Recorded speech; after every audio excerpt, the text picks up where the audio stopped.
తెలంగాణ రాష్ట్రంలో విద్యుత్ కొనుగోళ్లకు సంబంధించి ఛత్తీస్గఢ్ నుంచి పవర్ కొనడం తెలంగాణ రాష్ట్రానికి, తర్వాత యాదాద్రి పవర్ ప్లాంట్, తర్వాత భద్రాద్రి పవర్ ప్లాంట్, వీటన్నిటికి సంబంధించి కూడా ఇష్టం వచ్చినట్టు చేసేసిర్రు చెప్పి ఓ కమిటీని వేసారు. ఓ కమిటీని విచారణ చేయాలని చెప్పి కమిషన్ ఆదేశిస్తే ఆ కమిషన్ని రద్దు చేయాలంటూ కూడా విద్యుత్ కమిషన్ చైర్మన్ ప్రెస్ మీట్ ఎలా పెడతాడు?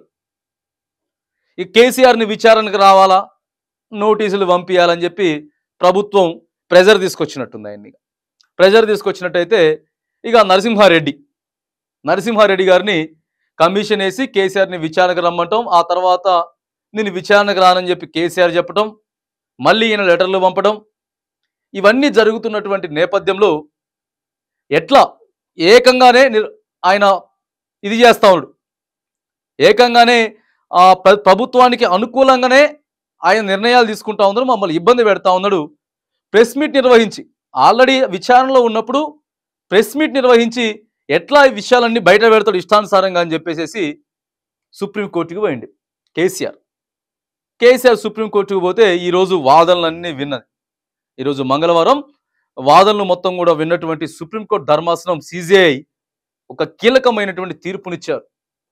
ఎట్లా విచారణలో ఉండగా ఎట్లా తీర్పిస్తారు, మీరు ఎలా తీర్పిస్తారని చెప్పి అక్కడ న్యాయస్థానం ఎదుట మాట్లాడి ఈరోజు మాత్రానికి పూర్తిగా ఆయన కమిషన్ నుంచి తొలగించి మళ్ళొక వారం రోజులలో కొత్త ఆయన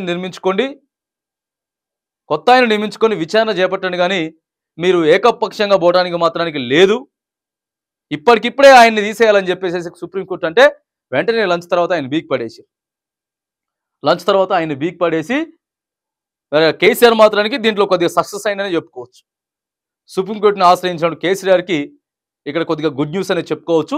అక్కడ తీసేసి మాత్రానికి ఇప్పుడు వెంటనే ఈయన లేఖ రాసేసిండు, నేను తప్పుకుంటానని చెప్పి లేఖ రాసిండు, కొత్త ఆయన కూడా వారం రోజులు నియమించాలని చెప్పి ధర్మాసనం పేర్కొన్నది. అందుకే ఇగో ఈ కమిషన్ల తర్వాత వీళ్ళంతా కూడా ఏకపక్షంగా పోతే ఇట్లాంటి తీర్పులే